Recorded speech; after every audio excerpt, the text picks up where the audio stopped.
ಗ್ರಾಮ ಪಂಚಾಯಿತಿಯಲ್ಲಿ ಭ್ರಷ್ಟಾಚಾರ ಕುರಿತು ತಾಲೂಕಾ ಪಂಚಾಯತ್ ಮುಂದೆ ಕರವೇಯವರ ವತಿಯಿಂದ ಧರಣಿಯನ್ನು ನಡೆಸಲಾಗಿದೆ.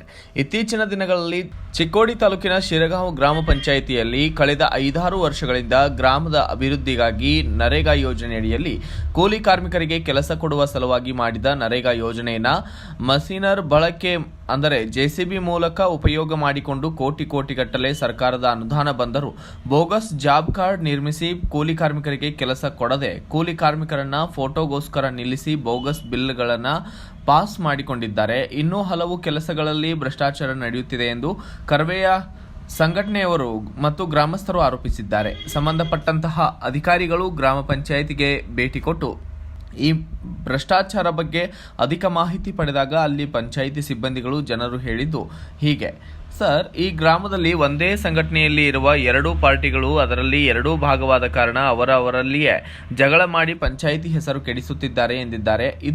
ಇದೇ ರೀತಿ ಮುಂದುವರೆದರೆ ಗ್ರಾಮದ ಅಭಿವೃದ್ಧಿ ಹೇಗೆ ಎಂಬ ಪ್ರಶ್ನೆ ಈಗ ಎದುರಾದಂತಾಗಿದೆ. ಈ ಗ್ರಾಮ ಪಂಚಾಯಿತಿಯ ಸಮಸ್ಯೆ ಇನ್ನೂ ಕೂಡ ಬಗೆಹರಿಯದಂತೆ ಕಾಣುತ್ತಿದೆ.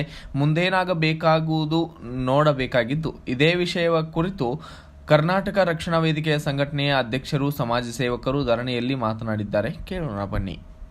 ಅಧಿಕಾರಿಗಳಿಗೆ ಗ್ರಾಮ ಪಂಚಾಯತಿ ಅಧಿಕಾರಿಗಳಿಗೆ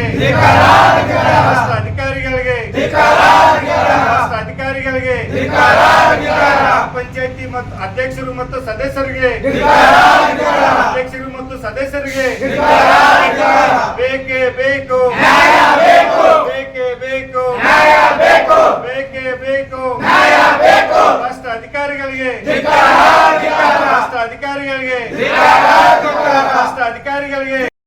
ಗ್ರಾಮೀಣ ಭಾಗದೊಳಗೆ ಅಭಿವೃದ್ಧಿ ಆಗಬೇಕು, ಮೂಲಭೂತ ಸೌಕರ್ಯ ಸಿಗಬೇಕಂತೇಳಿ ರಾಜ್ಯ ಸರ್ಕಾರ ಮತ್ತು ಕೇಂದ್ರ ಸರ್ಕಾರ ಅನುದಾನದಿಂದ ಯೋಜನೆಗಳು ಜಾರಿ ಇದಾವೆ. ಉದ್ಯೋಗ ಖಾತ್ರಿ ಯೋಜನೆ ಮತ್ತು ನರೇಗಾ ಯೋಜನೆ. ಈ ನರೇಗಾ ಯೋಜನೆ, ಉದ್ಯೋಗ ಖಾತ್ರಿ ಯೋಜನೆ ಏನಿತ್ತಪ್ಪ ಅಂತಂದ್ರೆ ಕೂಲಿ ಕಾರ್ಮಿಕರಿಗೆ ಕೆಲಸ ಕೊಡಬೇಕು ಅಂತೇಳಿ ನೇಮ್ ಐತಿ. ಇವ್ರು ಏನು ಮಾಡತ್ತಾರ ಎಲ್ಲ ಗ್ರಾಮ ಪಂಚಾಯತಿಗಳಿಗೆ ಎಲ್ಲಿ ನೋಡ್ರಿ ಇದು ಹೈರಾಣ ಐತಿ. JCB ಈ ಕಡೆ ಮಣ್ಣು ಆ ಕಡೆ ಹೋಗಿತ್ತಾರೋ, ಆ ಕಡೆ ಮಣ್ಣು ಈ ಕಡೆ ಹೋಗಿತ್ತಾರೋ, ಮತ್ತು ಲೇಬರ್ಗಳು ಫೋಟೋ ತೆಗೆದು ಬೋಗಸ್ ಬಿಲ್ಗಳು ಹಾಕಿರ್ತಾರೆ. ಮತ್ತು ನರೇಗಾ ಯೋಜನೆದಾಗಂತೂ ಲೂಟಿ ಮಾಡ್ಯಾರ. ಇದಕ್ಕೆಲ್ಲ ಲೂಟಿ ಮಾಡೋಕೆ ಒಂದು ಟೀಮ್ ತಯಾರಾಗೈತಿ, ಒಂದು ಟೀಮ್ ವರ್ಕ್ ಐತಿ. ಟೀಮ್ ವರ್ಕ್ ಅಂದರೆ ಗ್ರಾಮ ಪಂಚಾಯತಿ PDO ಹಿಡ್ಕೊಂಡು ಅಧ್ಯಕ್ಷ, ಮೆಂಬರ್ಗಳು ಹಿಡ್ಕೊಂಡು ತಾಲೂಕಾ ಪಂಚಾಯತಿ ಅಧ್ಯಕ್ಷ, ಜಿಲ್ಲಾ ಪಂಚಾಯತಿ ಅಧಿಕಾರಿ, ತಾಲೂಕಾ ಪಂಚಾಯತಿ ಅಧಿಕಾರಿ ಎಲ್ಲ ಕೂಡಿ ಟೀಮ್ ವರ್ಕ್ ಮಾಡಿ ಲೂಟಿ ಹೊಡ್ಯಾತಿದ್ದಾರೆ. ಖರೆ ಏನು ಮುಟ್ಟಬೇಕಾಗಿತ್ತು ಗ್ರಾಮ ಪಂಚಾಯತಿಗಳಿಗೆ ಮುಟ್ಟಕ್ಕೆ ತಯಾರಿಲ್ಲ. ನುಸ್ತ ಕಾಗದೊಳಗೆ ರೊಕ್ಕ ಪೋಳ ಹಾಕಲೈತಿ. ಅದಕ್ಕೆ ಕೂಡಲೇ ಕೇಂದ್ರ ಸರ್ಕಾರದವರು, ರಾಜ್ಯ ಸರ್ಕಾರದವರು ಏನು 2 ಯೋಜನೆ ಇದಾವೆ, ಈ 2 ಯೋಜನೆ ಬಗ್ಗೆ ತನಿಖೆ ಆಗಬೇಕು. ಎಲ್ಲ ಬೋಗಸ್ಗಳು ಬಿಲ್ ಹಾಕಿ ರೊಕ್ಕ ಲೂಟಿ ಮಾಡಾಕತ್ತಿದ್ದಾರೆ. ತೆರಿಗೆ ಹಣ ಪೋಳ ಹಾಕೈತಿ. ಕೂಡಲೇ ಸಂಬಂಧಪಟ್ಟ ಸಚಿವರೇನೈತಿ, ಖರ್ಗೆ ಸಾಹೇಬ್ರ ಸಚಿವರೇನೈತಿ, ಕೂಡಲೇ ಎಲ್ಲ ಪಂಚಾಯತಿಗಳಿಂದ ರೆಕಾರ್ಡ್ಗಳು ತರಿಸಿ ಅದ್ರ ಮೇಲೆ ತನಿಖೆ ಮಾಡಿ ಯಾರು ತಪ್ಪಿಸೋದಿಲ್ಲ ಅವ್ರನ್ನ ಕಾನೂನು ಕ್ರಮ ತಗೊಂಡು ಓಡಾದಂಥ ಹಣವಂತೆ ಸರ್ಕಾರಕ್ಕೆ ಉಳಿಸಬೇಕಂತ ನಮ್ಮ ವಾಹಿನಿ ಮುಖಾಂತರ ಹೇಳಿಕೆ. ಗ್ರಾಮ ಪಂಚಾಯತ್ ಸರ್ಕಾರ ಹಾಗೂ ರಾಜ್ಯ ಸರ್ಕಾರ ಗ್ರಾಮೀಣ ಪ್ರದೇಶ ಅಭಿವೃದ್ಧಿ ಆಗಲಿ ಅಂತ ಸಾಕಷ್ಟು ಯೋಜನೆಗಳು ಮಾಡಿದರು. ಆದರೆ ಇಲ್ಲಿ ಗ್ರಾಮೀಣ ಪ್ರದೇಶ ಅಧಿಕಾರಿಗಳು ಏನು ಮಾಡೋದು ಅಂದ್ರೆ ಆ ಯೋಜನೆಗಳು ಸರಿಯಾಗಿ ಯೂಸ್ ಮಾಡಿದ್ರೆ ಅದು ದುರುಪಯೋಗ ತೆಗೆಯುವಂಥ ಕೆಲಸ ಆಗೈತಿ. ಅದನ್ನು ಅಲ್ಲಿ ಭ್ರಷ್ಟಾಚಾರ ನಡೆದೈತಿ. ನಾವು ಸಾಕಷ್ಟು ಸತಿ ರಾಜ್ಯ ಸರ್ಕಾರಕ್ಕಾಗಲಿ ಮೇಲಾಧಿಕಾರಿಗಳು ಗಮನಕ್ಕೆ ತಂದ್ರೂ ಕೂಡ ಅದನ್ನ ಪ್ರಯೋಜನ ಆಗಿಲ್ಲ. ಇವತ್ತೇನು ಮಾಡೋದು ಅಂದ್ರೆ ಇಲ್ಲಿ ತಾಲೂಕು ಪಂಚಾಯತಿ ಕಚೇರಿ ಮುಂದೆ ಸಾಂಕೇತಿಕವಾಗಿ ಧರಣಿ ಮುಖಾಂತರ ನಾವು ಸರ್ಕಾರಕ್ಕೆ ಮತ್ತು ಮೇಲಾಧಿಕಾರಿಗಳು ಏನು ಒತ್ತಾಯ ಮಾಡ್ತೀವಿ ಅಂದ್ರೆ ಶಿರಗಾಂವ್ ಗ್ರಾಮ ಪಂಚಾಯತಿಗಳು ಸಾಕಷ್ಟು ಹಗರಣಗಳಾಗಿದ್ದಾವೆ, ಭ್ರಷ್ಟಾಚಾರ ಮಾಡೋದವರು, ಕೂಲಿ ಕಾರ್ಮಿಕರಿಗೆ ಕೆಲಸ ಕೊಡಕತ್ತಿಲ್ಲ. ಇವೆಲ್ಲನೂ ನಾವು ಇದನ್ನು ಖಂಡಿಸ್ತೇವೆ. ಮತ್ತು ಏನು ಅಲ್ಲಿ ಅದು ಪಂಚಾಯತಿಯಾಗ ಏನು ಹಗರಣ ನಡೆದವಲ್ಲ ಅದನ್ನು ತನಿಖೆ ಮಾಡಿ ಯಾರು ತಪ್ಪಿಸ್ತಿರಲ್ಲ ಅವ್ರ ಮೇಲೆ ಕಾನೂನು ರೀತಿ ಕ್ರಮ ತಗೋರಿ ಅಂತ ನಾವು ಈ ಹೋರಾಟ ಮುಖಾಂತರ ಸರ್ಕಾರಕ್ಕೆ ಮೇಲಾಧಿಕಾರಿಗಳು ಒತ್ತಾಯ ಮಾಡ್ತೀವಿ. ರಾತ್ರಿ 8 ಗಂಟೆಗೆ ಕೀಲಿ ತೆಗದಾರೆ. ಹೌದು, ಕೀಲಿ ತೆಗಕ್ಕೆ ಪರವಾನಗಿ ಯಾರು ಕೊಟ್ಟಿರ್ಬೋದು. ಅವ್ರು ಅಂಥವ್ರ ಮ್ಯಾಗ ಮತ್ತೆ ಕೀಲಿ ತೆಗೆದು ಒಳಗೆ ಹೋದವ್ರ ಮೇಲೆ ಯಾವ ರೀತಿ ಅವ್ರ ಮೇಲೆ ತನಿಖೆ ಮಾಡ್ರಿ ಮತ್ತು ಕ್ರಮ ಆಗಲಿ ಅಂತ ನಾವು ಸರ್ಕಾರಕ್ಕೆ ಒತ್ತಾಯ.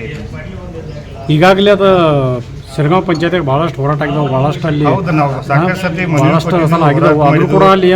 ಭ್ರಷ್ಟಾಚಾರ ವಿರುದ್ಧವಾಗಿ ಯಾರೂ ಕ್ರಮ ತಗೋಕೆ ಮುಂದಾಗಿಲ್ಲ.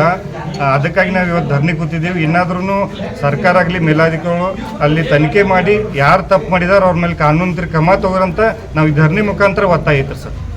ಕ್ರಮ ತಗೊಲಿಲ್ಲ ಅಂದ್ರೆ ಏನು ಮಾಡ್ತೀವಿ? ಮತ್ತು ನಮ್ಮ ಹೋರಾಟ ನಿರಂತರವಾಗಿ ಇರ್ತೈತೆ.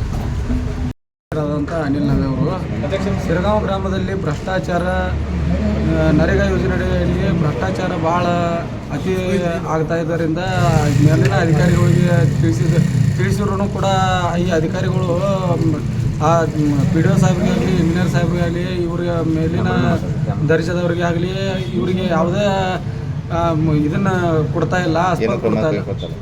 ಅವ್ರವರು ಇದನ್ನ ಮಾಡ್ತಾ ಇದ್ದಾರೆ. ಅಲ್ಲಿ GCPದಿಂದ ಕೆಲಸ ಸ್ಟಾರ್ಟ್ ಮಾಡ್ತಾ ಇದ್ದಾರೆ. ಕೂಲಿ ಕಾರ್ಮಿಕರಿಗೆ ಕೆಲಸ ಕೊಡ್ತಾ ಇಲ್ಲ. ಕೂಲಿ ಕಾರ್ಮಿಕರು ಈಗಾಗಲೇ ಬಂದು ಕೆಲಸ ಕೇಳಿದ್ರು GCP ಹಚ್ಚಿ ರಾತ್ರೋರಾತ್ರಿ ಕೆಲಸ ಮಾಡ್ತಾ ಇದ್ದಾರೆ ಅವರು. ಅದರಿಂದ ಎಲ್ಲ ಭ್ರಷ್ಟಾಚಾರ ನಿರ್ಮೂಲನೆ ಆಗೈತಿ ಸಿರಗಾಂವ್ ಗ್ರಾಮ ಪಂಚಾಯತಿ ಒಳಗೆ. ನಿರ್ಮೂಲನೆ ಆಗಿದೆ ಭ್ರಷ್ಟಾಚಾರ ಸರಿಯಾಗಿ ಕೊಡ್ರಿ. ಎಲ್ಲ ಕಲಾಸಿ ಮಾಡ್ರಿ ಅವ್ರ ಪಾಯ ತೆಗೆದು ಎಲ್ಲ ಕಲಾಸಿ ಮನಿ ಕಟ್ಟ್ರಿ. ಕಟ್ಟಿದ ಬಳಕ ಫೌಂಡೇಶನ್ ಆಧಾರಕ್ಕೆ ನಾವು ಬಿಲ್ ಹಾಕ್ತೇವೆ ಅಂತ ಹೇಳಂದ್ರಿ. ಫಸ್ಟ್ ಬಿಲ್ 30,000 ಹಾಕಿದಾರ್ರಿ. ಫೌಂಡೇಶನ್ ಎಲ್ಲ ಕಟ್ಟಿ ರೆಡಿ ಮಾಡಿ ನಿಮ್ಗೆ ಫೌಂಡೇಶನ್ ಹಾಕಿ ಎಲ್ಲ ಬೆಡ್ ಒಳಗೆ ಬಳಕ್ರಿ. ಇದು GPS ಮಾಡ್ಕೊರಿ ಅಂದ್ರೆ ಇದು GPS ಆಗಂಗಿಲ್ಲ, ಮತ್ತು ಇದು ನಮ್ಮ ಹದ್ದಿನಾಗ ಬರಂಗಿಲ್ಲ, ಖಡಕ್ಲಾಟ್ ಹದ್ದಿನಾಗ ಬರ್ತೈತಿ, ಶಿರಗಾಂವ್ ಸಂಬಂಧ ಬರಂಗಿಲ್ಲ ಅಂತ ಹಿಂಗೆ ಅಂದ್ರೆ ಐದು ಶಿರಗಾಂವ್ ಸಂಬಂಧ ಖಡಕ್ಲಾಟಿಗೆ ಸಂಬಂಧ ಬರೋದಾದ್ರೆ ಮತ್ತೆ ಶಿರಗಾಂವ್ ಇದಕ್ಕೆ ಕಂಡಕ್ಟ್ ಪರ್ಮಿಷನ್ ಕೊಟ್ರಂಗ್ರಿ ಮೊದಲು ಅವ್ರು ಕೊಟ್ಟದು ಇಲ್ಲಿ ಇದು ಬೈದ್ರಿ, ಆರ್ಡರ್ ಕಾಪಿ ಬೈದ್ರಿ.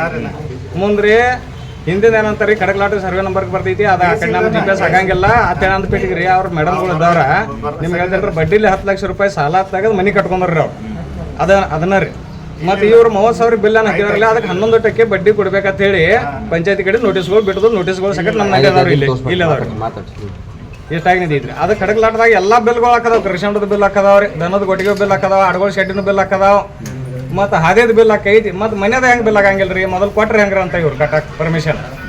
ವಿಷಯ ಸಂಬಂಧಪಟ್ಟ ಯಾವ ಅಧಿಕಾರಿ ಗಮನ ತಂದಿರಿ ನೀವು? ಹಾಂ, ಇಲ್ಲಿ ಪಂಚಾಯತಿ ಕೊಡದವ್ರು ನೋಟಿಸ್ಗಳು ಕೊಡಿದಾರಲ್ಲಕ್ರಿ, ನೋಟಿಸ್ಗಳು ಕೊಡಿದಾರ್ರಿ ಅವ್ರು. ಅಲ್ಲ ಮೇಲಾಧಿಕಾರಿಗಳು ಹಾಂ, ಮೇಡಮ್ಗಳು ಹೋಗಿ ತಿಳಿಸಿ ಬಂದಾರ್ರಿ. ಅಂದ್ರೆ ಅವ್ರ ಮಾಮಗಳ್ರಿ ಅವ್ರ ಟೀಚರ್ಗಳು ಅದಾರಲ್ಲ ಅವ್ರ ಮಾಮಾರಿ, ಅವ್ರಿಗೆ ಏನೂ ತಿಳಿಯಂಗಿಲ್ಲ ಅಂತೇಳಿ ಅವ್ರು ವಿಚಾರ ಮಾಡನ್ರಿ. ಅವ್ರು government anganwadi teacher ಅದಾರ್ರಿ.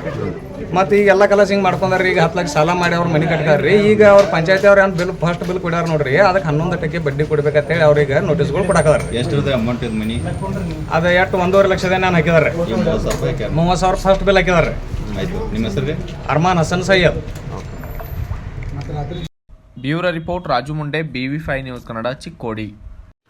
Thanks for watching. Read, discuss and debate with editor Dr. Yan Prashant Rao. Wanted reporters in print, digital and visual media for Bharat Vaibhav Daily Newspaper, BV News 5 Channel and BV Fast Web News from all the talukas of Karnataka, Goa and Maharashtra. If interested, send your resume to 9019229369.